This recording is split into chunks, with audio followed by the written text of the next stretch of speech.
ministrar hoy. Espíritu Santo, este es el momento, Señor, que te pedimos para que tú nos hables a través de tu palabra. Hemos tenido un tiempo de adoración hacia ti. Ahora te rogamos que nos permitas escucharte a ti, que tu palabra nos revele verdades importantes para aplicarlos en nuestra vida diaria. Bendice este tiempo, Señor, cúbrelo en el nombre de Jesús. Permite que tu Espíritu Santo se manifieste poderosamente, Señor, en este tema que vamos a hablar hoy. Gracias por lo que tú vas a hacer. En el nombre de Jesús. Amén. Amén. Tome asiento, querida iglesia.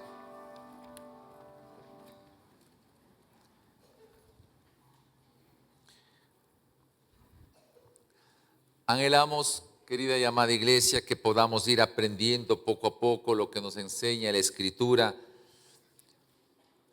No únicamente con la opción de que se nos quede grabado en la mente, porque tal vez podamos repetir de memoria algunos versículos, ¿verdad?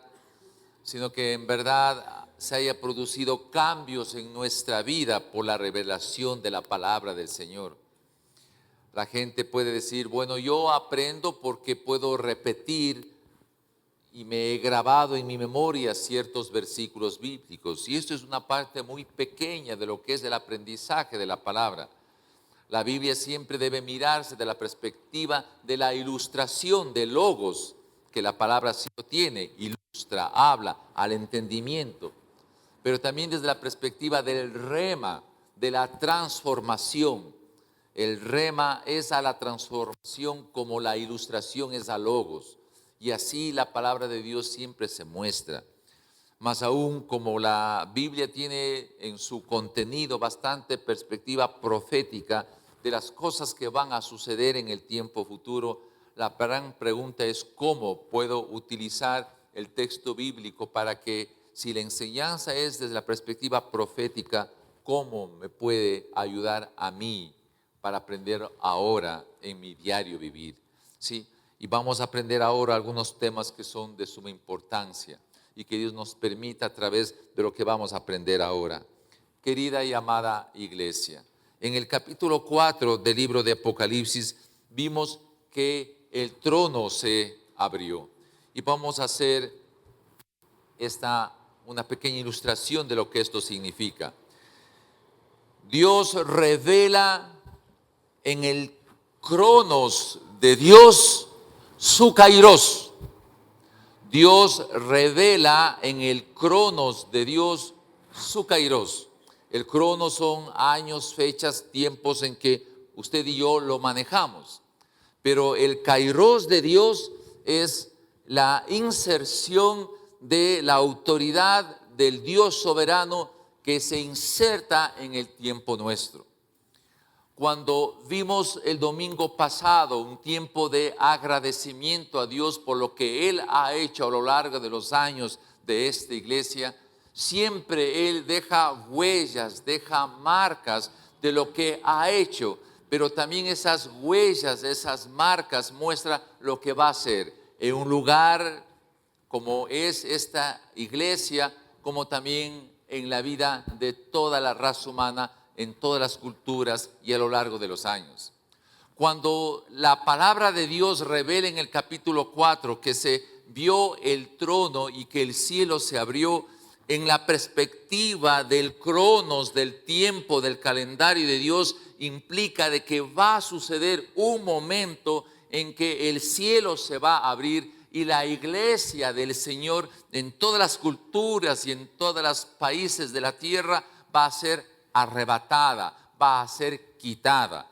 Porque hemos aprendido que al sonido de la trompeta, en primera de Tesalonicenses, el capítulo 4, con trompeta de Dios, con voz de arcángel, se va a suceder lo siguiente, que los muertos en Cristo van a resucitar primero y luego nosotros los que hayamos quedado vamos a ser transformados para recibir a Jesucristo en el aire. Entonces hay que diferenciar lo que es el arrebatamiento de la iglesia y lo que es la segunda venida. En el arrebatamiento de la iglesia el Señor Jesús se queda en el cielo y viene por sus santos, viene por sus santos, viene por su iglesia. Pero la segunda venida de Cristo es cuando el Señor Jesús ponga sus pies sobre esta tierra y venga con su iglesia, con su iglesia. Y este proceso es muy importante entender y diferenciarlo. Por lo tanto, cuando el trono se aparece y se le ve sentado al que está en el trono, con autoridad, dominio, y los 24 ancianos se postran y le adoran al que está en el trono. Y los 4 seres vivientes de igual manera adoran al que está sentado en el trono, y aparecen los 7 candelabros que hablan sobre los 7 espíritus de Dios. Se muestra que es tiempo ya del juicio. Para entender lo que es esto del juicio, voy a hacer una ilustración que anhelo que usted pueda comprender de mejor manera lo que le voy a mostrar hoy. La Biblia habla de maldad. Y voy a ilustrar a la maldad como el agua que está en este recipiente. La Biblia también habla de límites. Cuando llega al colmo la iniquidad, dice el texto bíblico. Por lo tanto, para Dios hay un recipiente que tiene una capacidad determinada donde se puede medir y cuando llega al colmo la maldad. ¿Cómo puedo distinguir entre pecado, iniquidad, maldad? La palabra pecado, para que nos ubiquemos, es como si yo pudiese ver el área de una gran laguna. Eso es pecado. Mientras el pecado es más grande será esa laguna. ¿Cómo diferenciar con iniquidad? La iniquidad es la profundidad de la laguna. Entonces ahí podemos entender claro. Yo puedo tener una laguna que sea grande en superficie, pero no muy profunda.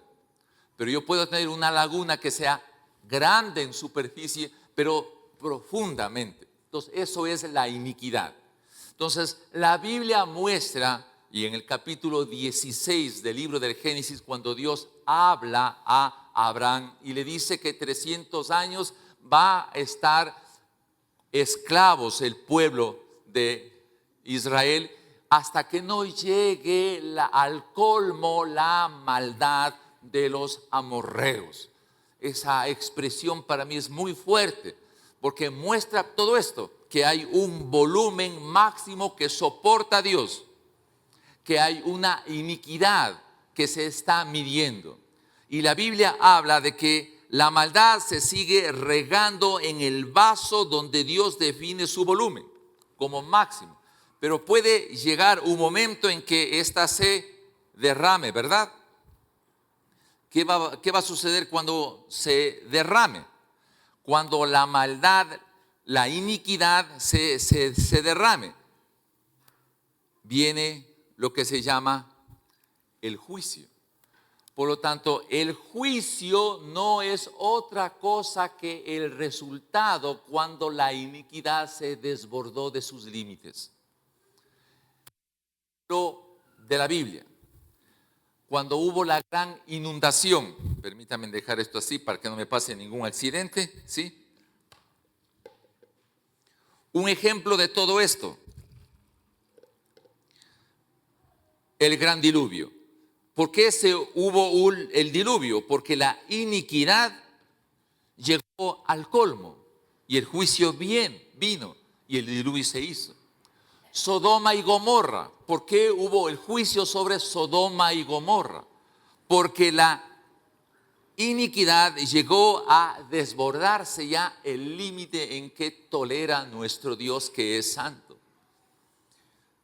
Todo el juicio de las grandes naciones, Babilonia, ¿por qué fue destruido? Porque llegó al colmo la iniquidad de esa nación. ¿Por qué Israel fue realmente sujeto al juicio de Dios? Porque igualmente la iniquidad llegó al colmo. Y así va a suceder. El trono blanco, el trono es cuando la iniquidad del mundo llegue a su máxima capacidad de soportar. Pregunto yo, ¿en dónde se encuentra la iniquidad del mundo? ¿Estaría así más o menos? ¿Menos? ¿Tal vez más? ¿No? Como regándose, ¿verdad? Ya. Entonces significa que el juicio de Dios sobre el mundo está por darse, porque la iniquidad ha llegado ya al colmo. Déjenme ponerle algunos ejemplos, aunque esto con temor y temblor lo digo. ¿Qué pasó con Haití? ¿Por qué no puede desarrollarse esta nación? ¿Por qué ocurre desastres tan grandes como ha ocurrido con esta nación? ¿Por qué ocurren los desastres naturales? ¿Por qué la Biblia muestra en el libro de Apocalipsis que va a utilizar las leyes naturales, terremotos, tsunamis, guerras, conflictos, como señal de que está mostrando que la iniquidad está llegando a su colmo? Entonces, si estamos nosotros por desbordarse, para que aparezca el hombre de maldad, el anticristo, tiene que la iglesia desaparecer, tiene que ser quitada. Y esto es lo que vamos a revisar estos domingos. ¿Qué va a suceder cuando se derrame realmente, no voy a hacer regar, la maldad sobre todas las naciones del mundo?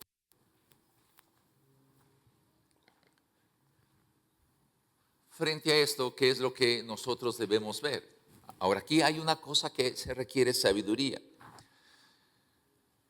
Si el Dios eterno está sentado en su trono y va a emitir juicios sobre la humanidad, dice Dios en su palabra que Él nada hará si es que no primero lo dice a sus siervos, los profetas.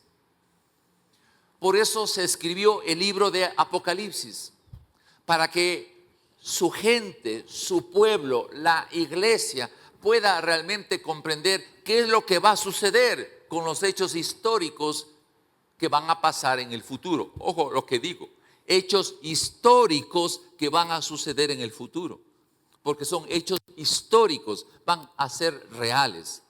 ¿Cómo la iglesia debe prepararse para tales acontecimientos? Voy a hacer un resumen del capítulo 5 porque quiero llegar a una ilustración práctica y que nosotros podamos explicar la grandeza de nuestro Dios. El capítulo 5 narra de que el que está sentado en el trono muestra un rollo que estaba escrito por delante y por detrás y que había 7 sellos ahí, que es lo que ustedes ven ahí en el sillón ahí, que hay un rollo escrito por dentro y por fuera y está escrito completamente. Ya no hay dónde escribir más. Se lo escribió ya por dentro y por fuera. Y ese rollo que significa el juicio de Dios está puesto con 7 sellos. Y el que está sentado en el trono extiende en su lado derecho el rollo y sus 7 sellos.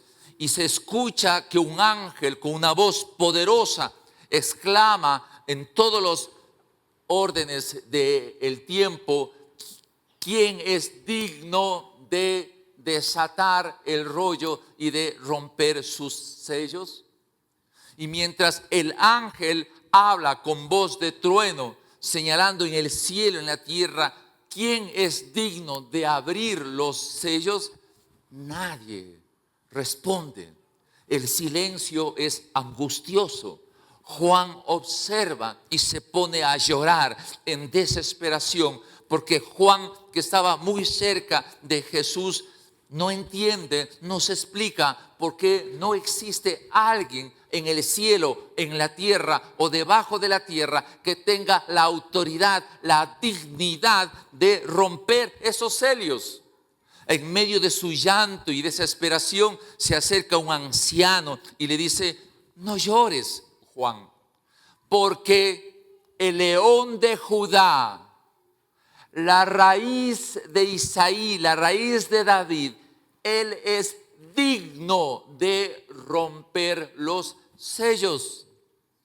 Y viene la calma y la quietud a Juan, porque en medio del trono se empieza a ver a un cordero como inmolado, como sacrificado, que tenía 7 cuernos y que tenía 7 ojos y que tenía los 7 espíritus de Dios que se mueven sobre toda la tierra. Y en el momento en que el cordero aparece en medio del trono, los 24 ancianos, escuche bien esto, que es importante entender, los 24 ancianos, al verle al cordero inmolado, doblan sus rodillas, se postran y le dan adoración en la misma intensidad que le dieron adoración al que estaba sentado, le dan adoración al cordero inmolado, que era digno de romper los sellos. Y los 4 seres vivientes hacen exactamente igual. Pero hay una diferencia interesante en lo que son los 24 ancianos. Dice ahí que tenían unas arpas, signos de la alabanza, y tenían unas copas llenas de incienso, que era la oración de los santos que ya estaban en la presencia de Dios, y le rinden honor, gloria, honra por la dignidad que representaba el cordero inmolado. La pregunta que debemos hacernos hoy es: ¿por qué se le dice a Jesucristo que es digno de desatar los sellos y que se empiece a emitir los juicios de Dios? ¿Por qué es digno el Señor Jesús para usted o para mí? ¿Por qué es digno? Yo pregunto, ¿por qué? Víctor, ¿por qué es digno Jesús para usted? ¿Por qué es digno Él? ¿Por qué es digno a tal punto que los 24 ancianos se arrodillen y le den adoración con la misma intensidad que le dieron adoración al que está sentado? ¿Por qué para usted, Víctor Carrera, Él es digno?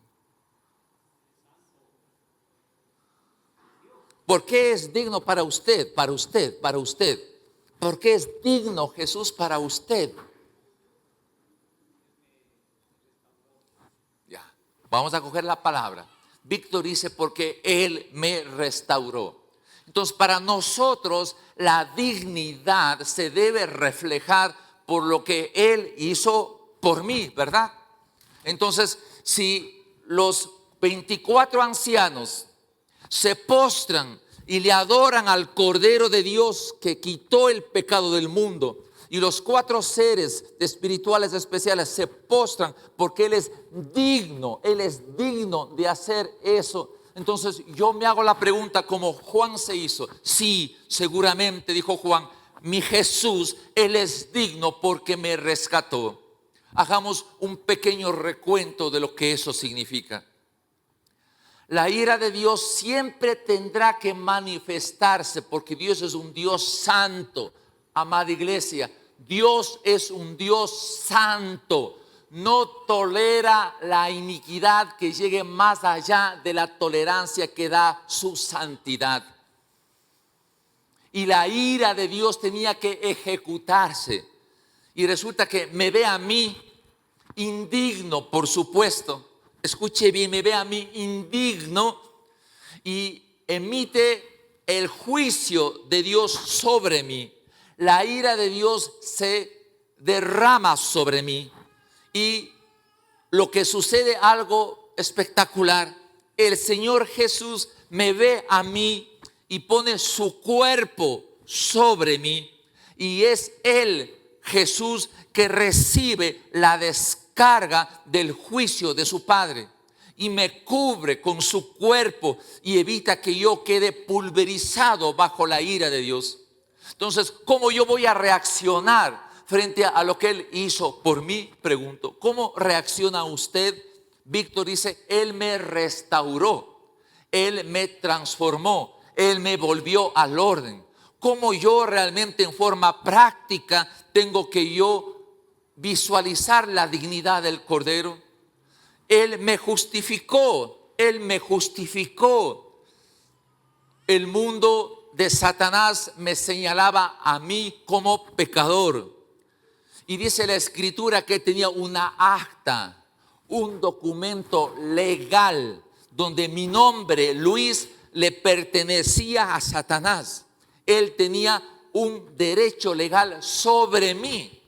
Y resulta que como Jesús puso su cuerpo sobre mí, y Él soportó la ira de Dios y me redimió, Jesús fue donde Satanás y arrancó, capítulo 2 del libro de Colosenses, le quitó a Satanás el acta, los decretos que me eran contrarios y que le daban derecho a él, y él, Jesús, le puso sobre la cruz donde Satanás no tiene acceso.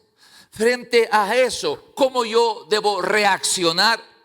Si veo que Jesús le quita ese acta, ese derecho que tenía Satanás sobre mí, le quitó, por así decir, esos derechos sobre mí, le quitó piso a Satanás, le quitó los derechos que tenía sobre mí, repito, y le puso en la cruz. ¿Cómo yo debo reaccionar frente a eso?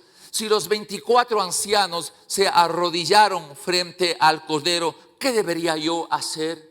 ¿Qué debería hacer? No solamente hay eso, sino que Jesús decide de una manera espectacular. Dice, yo voy a hacer mi habitación en su corazón. ¿Cómo se llama usted? Sami. Sami. Dice, yo amo a Sami y voy a hacer mi habitación en su habitación.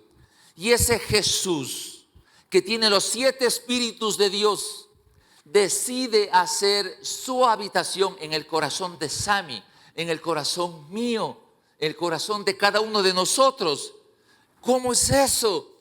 Aquel Cristo inmolado, aquel Cordero de Dios que quitó el pecado del mundo, donde los 24 ancianos se arrodillaron y le dieron honor, adoración a Él, lanzaron sus coronas, y los 4 seres vivientes, ese Cristo Jesús hizo morada en mi corazón. ¿Cómo es que el santo, el que es digno, decide hacer morada en mi corazón? ¿Cómo yo debo reaccionar frente a eso? Que Jesús haya tomado la decisión de hacer morada en mi corazón. No solamente eso, sino que cuando los miles y millares de ángeles, al ver al Cordero inmolado, al ver a los 24 ancianos que se postran y le adoran, al ver a los 4 seres espirituales que hacen lo mismo, los millares, los millones de ángeles vuelven a cantar ese himno: digno eres de romper los sellos, digno eres de romper los sellos, porque compraste con tu sangre a toda raza, a todo hombre, a toda mujer, y le hiciste sacerdotes al servicio de Él. Entonces no solamente decide hacer morada en mi corazón, sino que decide hacerme sacerdote para el servicio de mi Dios y ubicarme de manera similar en el lugar donde están los 24 ancianos, y me da un valor agregado por su sangre, me da un enorme valor ante la presencia de mi Dios. Y Dios me ve ahora a mí como un sacerdote que estoy a su servicio. Semejante situación que Él hizo, ¿cómo debo yo a reaccionar frente a eso? ¿Cómo deberíamos reaccionar, iglesia amada, frente a todo eso? Si con sencillez sublime unió a 2 pueblos, el pueblo de Israel y el pueblo gentil, y rompió la enemistad que había entre los dos a través de su sangre. Por lo tanto, dice el texto bíblico que Él rompió, quitó la enemistad que había a través del poder de su sangre. Quitó la enemistad, rompió la enemistad. Qué cosa más maravillosa. Por lo tanto, Él puede romper la enemistad que yo he tenido con alguien. ¿Puede hacerlo eso? Pregunto, ¿puede hacerlo eso? Entonces, ¿cómo debo reaccionar yo? Aquí la pregunta es, todos decimos sí, pero en la práctica decimos que no. Pregunto y argumento.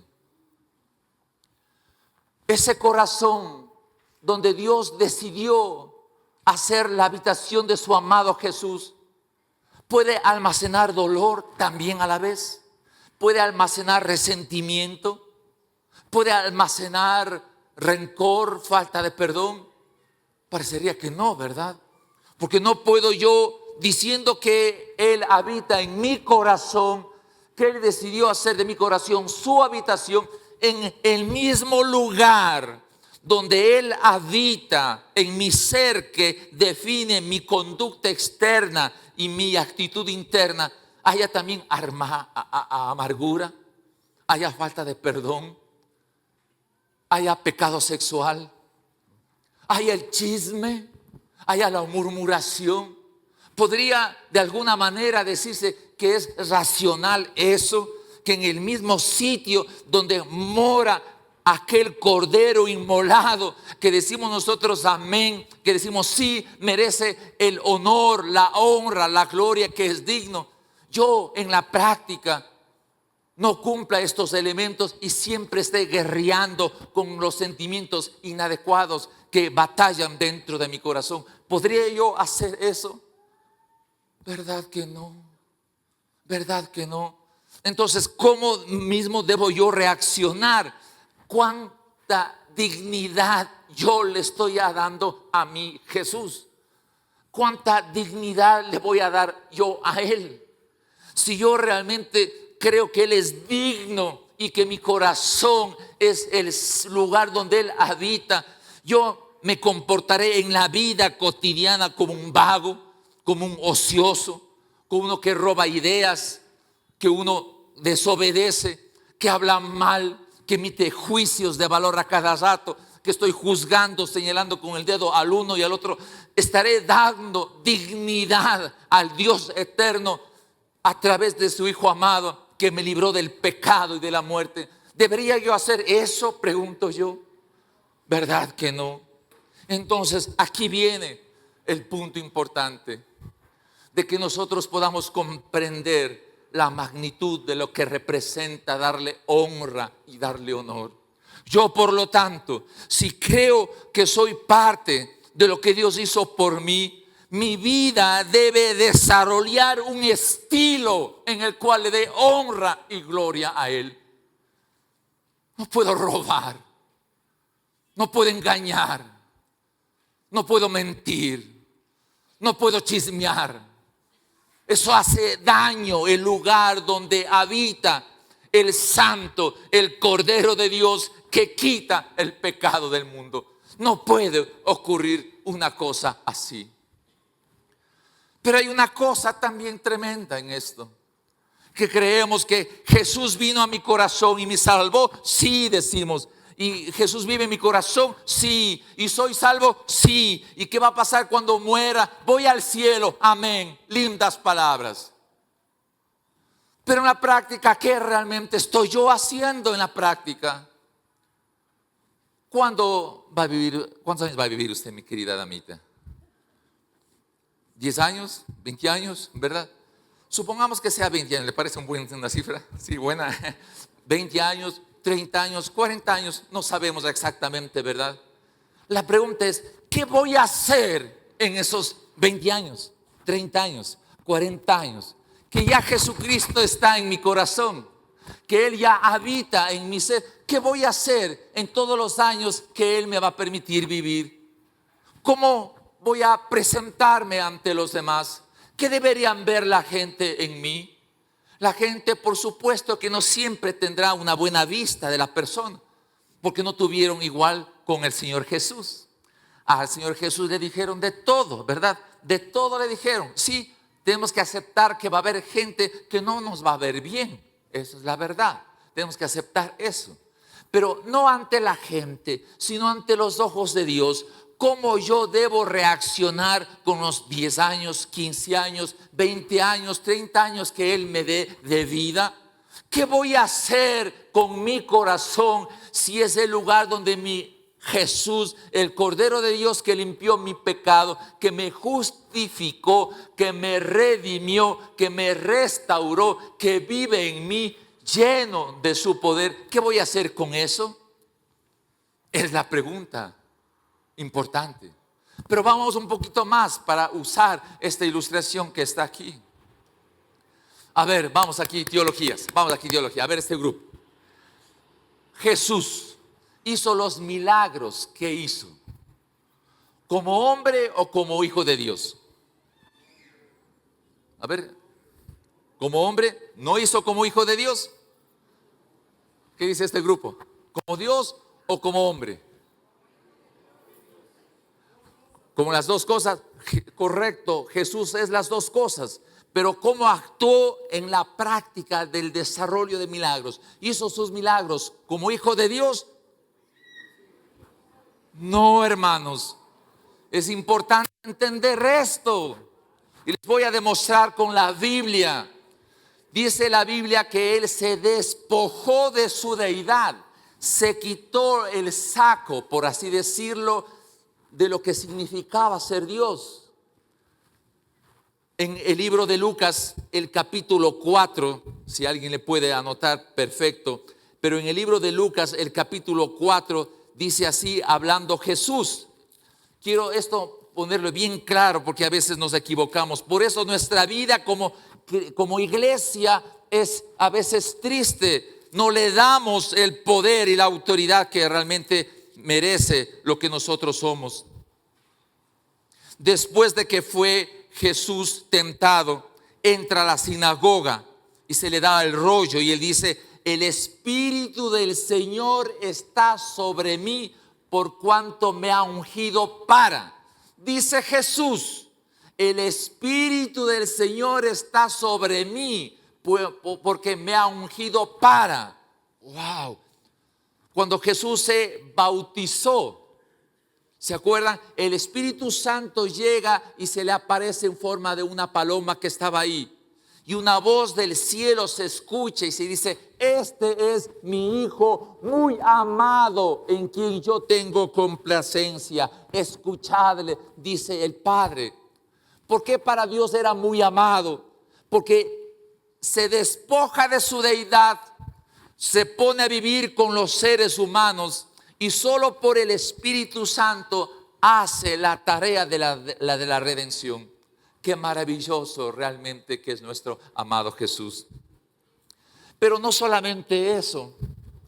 Si uno ve desde el Antiguo Testamento, por ponerle el libro de Isaías, el capítulo 42, muestra lo que Él hace respecto a lo que es el concepto del Espíritu. Vea, mi querida iglesia, con todo el corazón.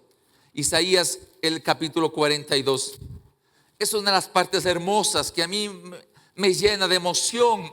Yo a veces me explico, ¿por qué no somos nosotros ese receptáculo del que es digno y no somos amables, no somos bondadosos, no somos tiernos? Con la misma boca que alabamos a Dios, con la misma boca herimos y dañamos a la gente. Dice Isaías 42: este es mi siervo a quien sostengo, mi escogido en quien me deleito. Sobre él he puesto mi espíritu y llevará justicia a las naciones. No clamará, ni gritará, ni alzará su voz por las calles. Dice así la Escritura. Va a parecer que no acabará de romper la caña quebrada, ni apagará la mecha que apenas arde. Dice así la Escritura. El Señor Jesús, que decidió hacer en su corazón su habitación, vino por el Espíritu Santo. Y aquí viene la aplicación. ¿Qué voy a hacer en esta tierra antes de que el Señor me llame a su presencia? ¿Qué voy a hacer? ¿Voy a esperar morir e irme al cielo? ¿Eso sería el gran objetivo de mi vida? ¿O no? ¿O debo haber algo? ¿Debe haber diferencia? Pues por supuesto. El libro de Isaías narra y anhelo que usted comprenda por el Espíritu de Dios lo que significa los 7 espíritus que van alrededor de la tierra. Dicho en Apocalipsis, los 7 espíritus que se mueven alrededor de la tierra. Mire lo que dice el libro de Isaías, el capítulo 11. Del trono de Isaí, o de la raíz de Isaí, del tronco de Isaí, brotará un retoño, un vástago nacerá de sus raíces. El Espíritu del Señor reposará sobre él, hablando de Jesús. Mire acá, primero, aquí vamos a ver los 7 espíritus que recorren la tierra. El Espíritu Santo sobre Jesús en primera instancia. El Espíritu del Señor reposará sobre él. Y luego dice, 2 puntos, hay 2 puntos ahí. Y empieza a describir un par de espíritus que va a operar en Jesús. Y que ese Jesús que mora en mi corazón me va a permitir a mí también experimentar los 7 espíritus que recibió Jesús. Dice, espíritu de sabiduría, 2, espíritu de sabiduría, 3, espíritu de inteligencia. Vamos a explicar lo que significa cada uno. Luego dice espíritu de consejo, 4, espíritu de poder, 5. Luego dice espíritu de conocimiento, 6. Y luego dice espíritu del temor del Señor. Y mire lo que dice el texto. Él se deleitará en el temor del Señor. ¿Cómo me deleito en el temor de Él? Vamos a explicar esto. Y luego dice, no juzgará según las apariencias. ¿Me permiten tomarles una prueba? ¿Sí? ¿Cuántos de ustedes dijeron, ve este hermanito que viene a cantar con los pantalones rotos?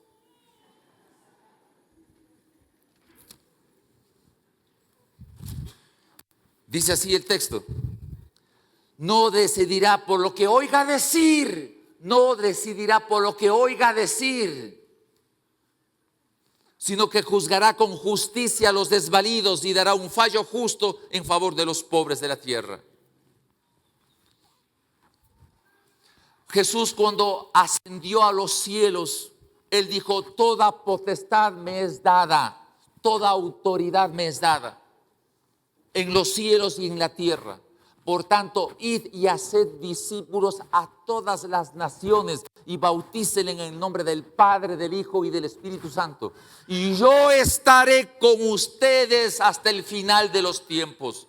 ¿Cómo va a estar Él entre nosotros hasta el final de los tiempos? Por su Espíritu. Amada iglesia, si yo no tengo el Espíritu Santo en mi corazón, no puedo yo decir que he nacido de nuevo. Pero no es una expresión que yo diga por doctrina que sí, el Espíritu Santo está en mí. La doctrina es buena, claro que sí. Pero yo tengo que evidenciar que el Espíritu Santo está en mí. Tengo que evidenciar con muestras medibles, visibles, que el Espíritu Santo está en mí. Y el Espíritu que se mueve en toda la tierra dejó estos elementos que me permiten a mí mostrar, evidenciar que el Espíritu Santo está en mí. Y tengo que mostrar esa evidencia. Primero, espíritu de sabiduría y espíritu de inteligencia. La sabiduría, escuche bien, es cómo hacer frente a los problemas que la vida tiene, la vida cotidiana, el día a día. Porque en los 40 años que yo voy a vivir, tengo que pasar 365 por 40 el número de días. Y voy a enfrentar problemas y voy a enfrentar dificultades. El espíritu de inteligencia es el qué hacer. El espíritu de sabiduría es cómo hacer. Cómo hacer.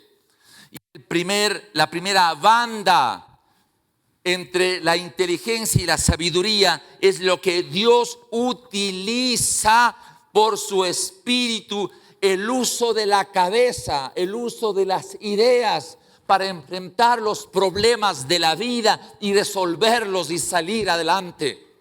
Yo tengo que utilizar la inteligencia, tengo que utilizar la sabiduría, el qué y el cómo para resolver los problemas cotidianos que enfrento todos los días. Si tengo el Espíritu Santo, tiene que evidenciarse que hay inteligencia, que hay capacidad de pensar, que no soy tontito.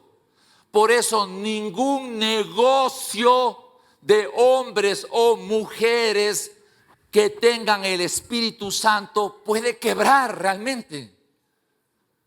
Porque si quiebra el negocio implica que algo malo se hizo, que no se ajustó a lo que dice el Espíritu Santo.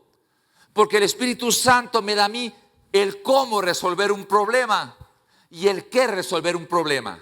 Prueba el canto. A ver, vamos a hacer una prueba. Todos aquí a atender, por favor. No, vamos a hacer la prueba.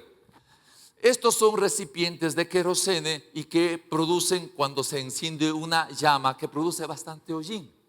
El domingo pasado se prendió y hubo algunos problemas en los aparatos que ustedes están.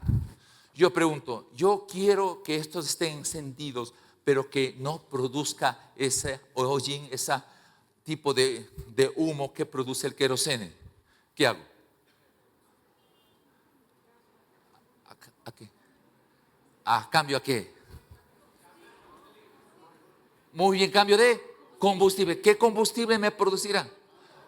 Ya que eso se llama inteligencia. Decir, entonces, y eso vamos a hacer aquí. Vamos a poner alcohol.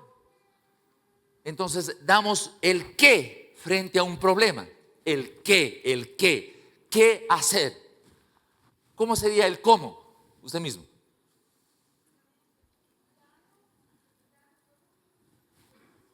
Todo un proceso, ¿no? Muy bien.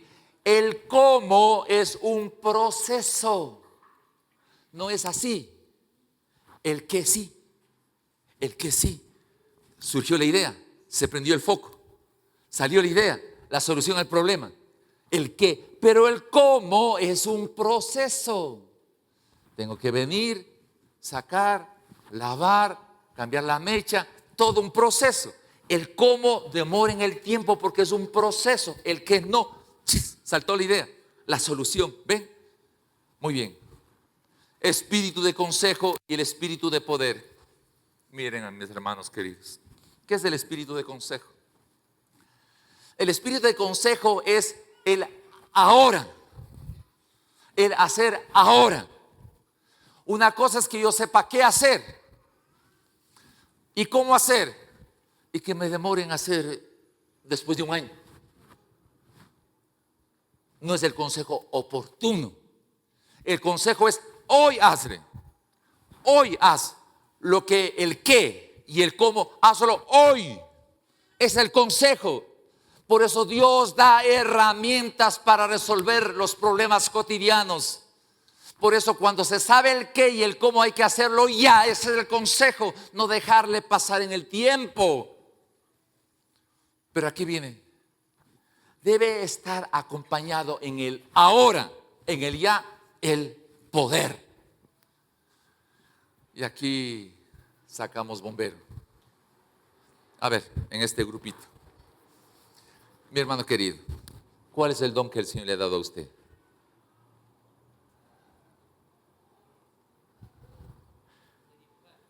Ya, eso es un arte, ¿no? Muy bien. Ya, ¿cuál es el don? No, usted, sí. Yo no fui. Yo no fui. No, usted mismo, usted sí fue. ¿Cuál es el don? ¿Se dan cuenta, hermanitas? ¿Cuál es el don? ¿Cuál es el don? El don nadie. Eso tiene una buena parte de la gente, el don nadie. O el don Juan.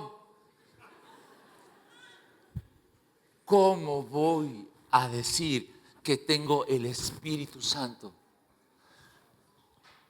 De encontrar el qué hacer frente a un problema de la vida. El cómo hacer.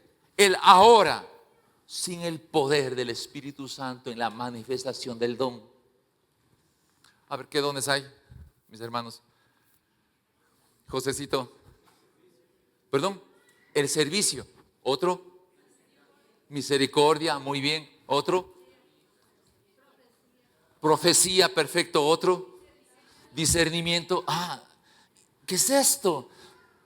Y resulta que Juan, por poner un nombre cualquiera, es gerente de una empresa y maneja una gran cantidad de personal y tiene problemas en el manejo del personal. Creyente, lleno del Espíritu Santo, se enfrenta al problema. ¿Qué hacer con el problema del personal? ¿Cómo hacer? Él ahora y utiliza el poder del Espíritu Santo en el don de la exhortación, en el don de la administración, para resolver los problemas.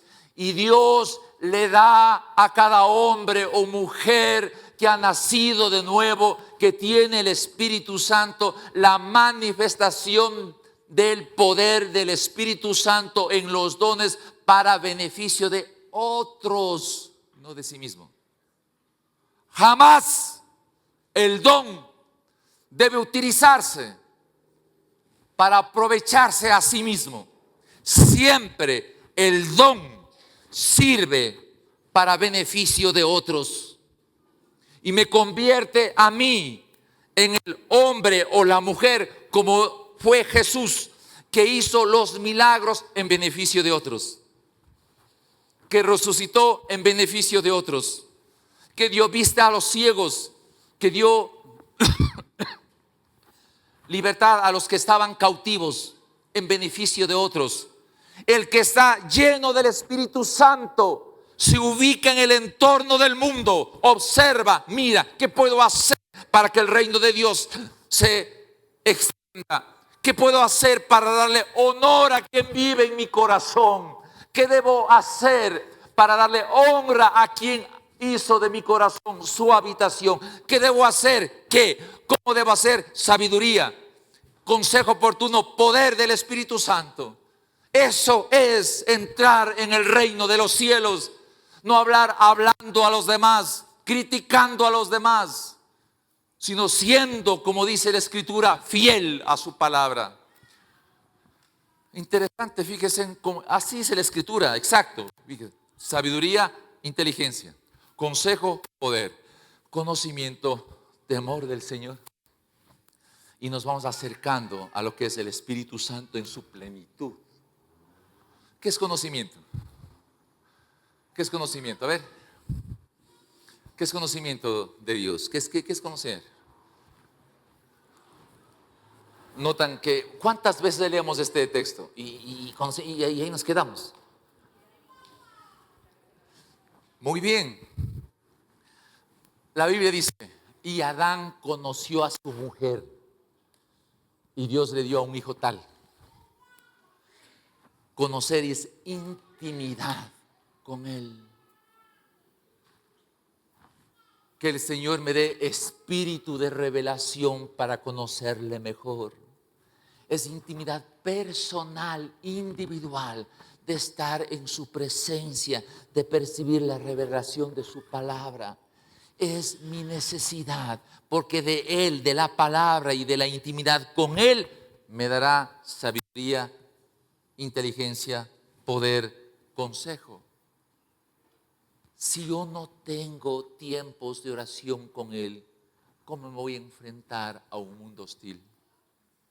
Si yo no tengo tiempo en lectura de su palabra, ¿cómo me voy a enfrentar a un mundo diverso y lleno de maldad?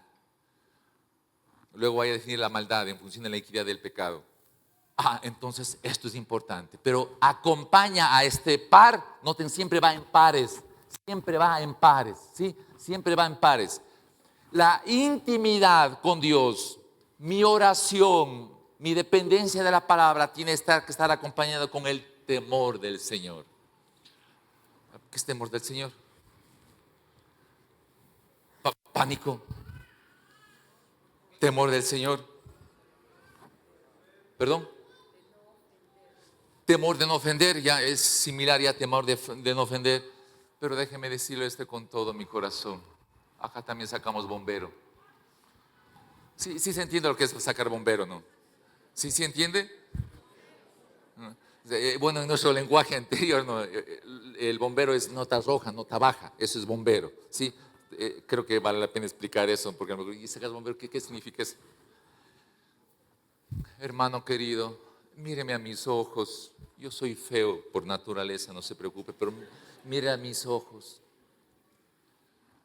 Quiero decirle con todo mi corazón esto, hermano. El temor de Jehová es la acción ética que yo tengo frente a Dios con lo que hago y con lo que pienso. Si yo tengo temor a Dios, no voy a juzgar a los demás. Si tengo temor a Dios, no voy a emitir juicios de valor contra los demás. Si tengo temor a Dios, voy a perdonar la ofensa recibida. Si tengo temor a Dios, nunca voy a dejar de amar, aunque me lastimen. Si tengo temor a Dios, soy fiel. No visito de iglesia en iglesia. Eso no es ser fiel. Es romper con la ética del temor a Dios. Porque dice el texto que Dios pone en la iglesia a cada uno según como Él quiere. Para la gloria de su nombre. Para percibir la revelación del propósito por qué estoy yo en el lugar que Él me ha colocado. Por temor a Dios no soy codicioso. Y no hago las cosas para ganar dinero y llenarme la plata en mi bolsillo. No soy mercader de la palabra. No enseño mentiras. No digo a la iglesia diezmen y yo no hacerlo. Sería un perfecto sinvergüenza. Eso es ministrar en el temor del Señor, en tener una ética que ante los ojos de Dios soy aprobado. Pero también temor de Dios es hacer lo que Él quiere, aunque a veces eso no guste a la gente. Porque no estamos para agradar a la gente, sino agradarle a Dios. Y no por agradar a la gente se va a romper la ética para con Dios. Amada iglesia, pero esto también resuelve los problemas de las familias. Aquí quiero pedir ayuda. Venga, Sofía, su esposo, venga, rapidito. A ver, otra parejita, ¿son pareja? ¿Son pareja? No, una pareja, a ver, rapidito, ayúdeme. Una pareja. No hay nadie, parejas. No hay nadie. Nadie, qué barbaridad. A ver, una pareja, ¿qué fue? Ya estamos. Tres parejas necesito. Tres parejas. A ver, quiero que me escuchen esto. Uno de los problemas mayores es que, sí, más un ratito ya, que yo marido, yo mujer, no pueda resolver los problemas de casa. Aquí voy a mostrar una regla espiritual de convergencia al Espíritu Santo. De convergencia al Espíritu Santo, ¿sí? Con un ejemplo sencillo. Ven, usted póngase aquí. Aquí está, le presento a Sabiduría, Sofía Sabiduría, ¿sí? Venga, por favor. Acá está la inteligencia. Está bueno, ¿no? Mientras usted es inteligente, su esposa es sabia, ¿no? Miren este ejemplo sencillo.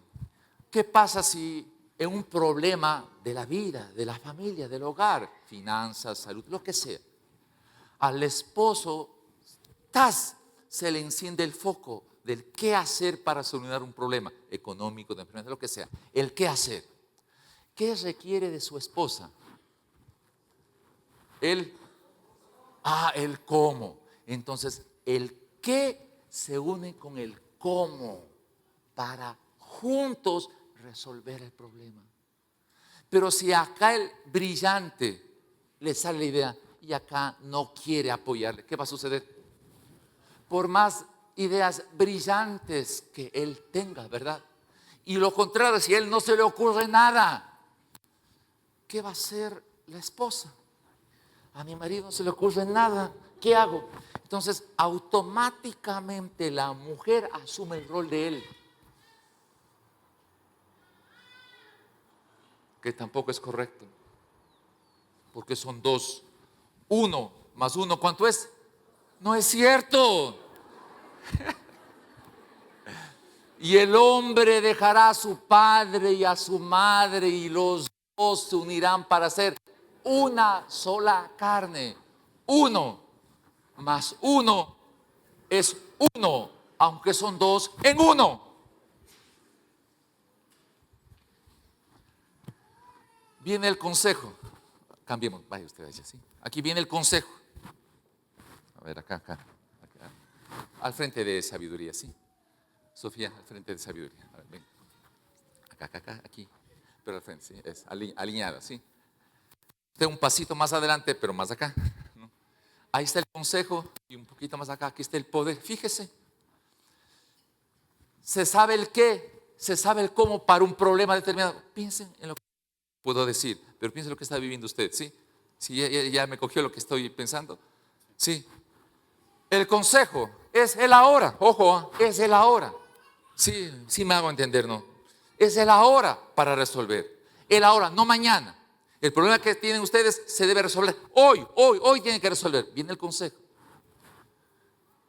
Pero debe venir también el poder, el Espíritu Santo en la manifestación de los dones, juntos, con sabiduría, con inteligencia, con consejo, con poder. ¿Es factible resolver los problemas? Pero si pase alguien, el Espíritu Santo, ¿qué es el Espíritu Santo? Por decir una cosa que la mujer no entiende ni jota lo que es el Espíritu Santo, le hace la guerra siempre de que cuando se va a la iglesia me caes mal porque te vas a esa iglesia horrible, esa iglesia fea, hasta la barba te ha crecido, cualquier cosa. Empieza a hablarle a él. ¿Qué va a sentir él? Ausencia de poder. Ausencia de poder. Va a sentirse incompleto. Va a sentirse que está en pleno desierto. Va a sentirse que no está arando en el mar. O al revés, ¿verdad? Que haya Espíritu Santo y no haya el consejo adecuado para hacerlo ahora. Y la mujer dice, ¿cuándo se hará mi marido? ¿Cuándo hará? Siempre deja al último. ¿Cuándo hará? Conflictos tremendos, ¿verdad? Y vamos los otros.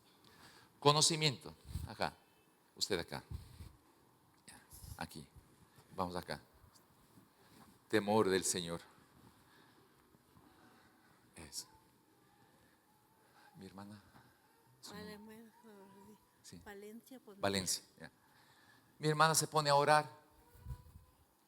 Busca de Dios, del Espíritu del Señor, porque sabe qué hacer, cómo hacer, el consejo oportuno, el poder del Espíritu Santo, pero llega, Señor, quiero depender de ti.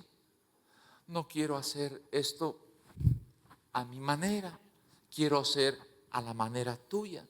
Ayúdame, Señor, háblame por medio de tu palabra. No quiero ofender, no quiero atacar a mi marido, quiero atacar el problema de la casa, no el problema de mi marido, el problema de la casa. ¿Qué hace el esposo? Con temor al Señor, escucha, discierne, percibe, y por temor al Señor hace las cosas en el acuerdo de las dos. Ven un poquito más acá, aquí, un poquito así. A ver, mi hermano, me estoy olvidando su nombre. Rodrigo. ¿Qué ve usted aquí? ¿Qué ve? Usted sabe dibujar. Observe, ¿qué está mirando? ¿Qué observe? Describa lo que está mirando. ¿Dónde es el centro? Eso es converger. Cuando hay armonía entre la inteligencia y la sabiduría, entre lo que es el poder y lo que es el consejo, entre lo que es el conocimiento y lo que es el temor de Jehová, se converge, se le ve al Espíritu Santo movilizarse. Pero si uno de los dos no quiere hacer algo, es como lo siguiente. Perdón solamente, ¿no? ¿No? Póngase por acá, véngase usted por acá, ¿no? Muévanse como les da la gana. ¿Qué es eso? A ver, ¿qué es eso? ¿Qué es eso? ¿Qué es lo que están viendo? A ver, por ahí dijeron. Ah, muy bien, qué lindura, ¿no? Cuando cada uno hace lo que quiere, eso es un caos. Clarito, ¿verdad? Clarito la ilustración. Debemos aprender a converger. Que todos vuelvan a alinearse rapidito, a ver, alinearse rápido. 1, 2, 3, ¿qué fue? ¿Qué fue? Ajá, eso es converger. Se le ve al Espíritu Santo. Cada uno ocupa su rol. Cada uno ocupa su tarea. No puede los dos ocupar una misma función. El uno tiene que dejar que el otro sea. Sofía no puede siempre hacer lo que a ella le agrada, ni tampoco su esposo. Tiene que haber armonía, tiene que haber comunicación, tiene que haber el Espíritu Santo. Y cierro con esto, amada iglesia. El Espíritu Santo, ¡zas!, reparte amor, gozo, paz, paciencia, fidelidad, dominio propio, humildad. Ese es el rol del Espíritu Santo, para repartir el fruto de Él en la vida nuestra. Amén, hermanos. Amén. Gracias. Vamos a orar, ¿sí? Vamos a ponernos de pie. Vamos a orar, ¿sí? Vamos a pedirle al Señor que de lo que Él nos ha enseñado pongamos en práctica. Padre querido, gracias por ilustrarnos. Porque el que está sentado en el trono, el que mostró el rollo con sus 7 sellos, el cordero inmolado que es digno de abrir los sellos, que tú, oh Dios, estás sentado en el trono, porque ya, Señor, la maldad, que no es otra cosa que la naturaleza visible de la iniquidad y del pecado, la maldad, que es la naturaleza visible de la iniquidad del pecado, llegue al colmo para que los juicios tuyos se emitan, como dicen en tu libro santo del Apocalipsis. Señor, permítenos a nosotros entender, comprender que tú nos has dado el Espíritu Santo, y que a través de tu Espíritu Santo, como lo diste a Jesús, aunque parezca que la caña se va a quebrar, aunque parezca que la flama está por apagarse, tú, Señor, nos diste el Espíritu Santo y nos ha ungido para ser sabios e inteligentes, para tener consejo y tener poder, para tener conocimiento tuyo y temor de Jehová, para gozarme de ese temor en no romper la ética tuya y no juzgar según las apariencias y no decidir porque escuche decir, sino que pueda juzgar, oh Dios, de acuerdo a tu palabra, para llenar esta tierra de la gloria tuya.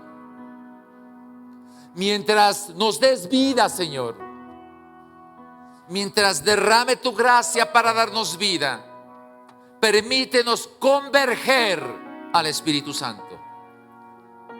Permítenos converger al Espíritu Santo y no ser un caos,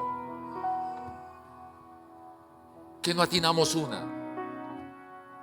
Padre, en el nombre de Jesús, te pido que tú tomes esta tu iglesia, a cada damita presente aquí, a cada varón presente aquí. Abrázales, Señor, abrázales. Hazles notar a cada uno de nosotros, incluyéndome a mí, que tú eres digno de romper los sellos y que los juicios se den contra el mundo. Pero que nosotros somos tu iglesia, que vamos a ser arrebatados, que vivimos en convergencia al Espíritu Santo para la gloria de tu nombre. Abraza, Señor, a cada uno de los que estamos aquí y permítenos terminar con gozo y alegría de que tú has marcado nuestra vida con tu Espíritu Santo para la gloria de tu nombre. En Cristo Jesús. Amén. Terminemos alabando al Señor, ¿sí? Y le voy a pedir que con la misma actitud pueda disponer su corazón para cantarle al Señor. Gracias, Espíritu Santo, gracias, precioso Espíritu Santo.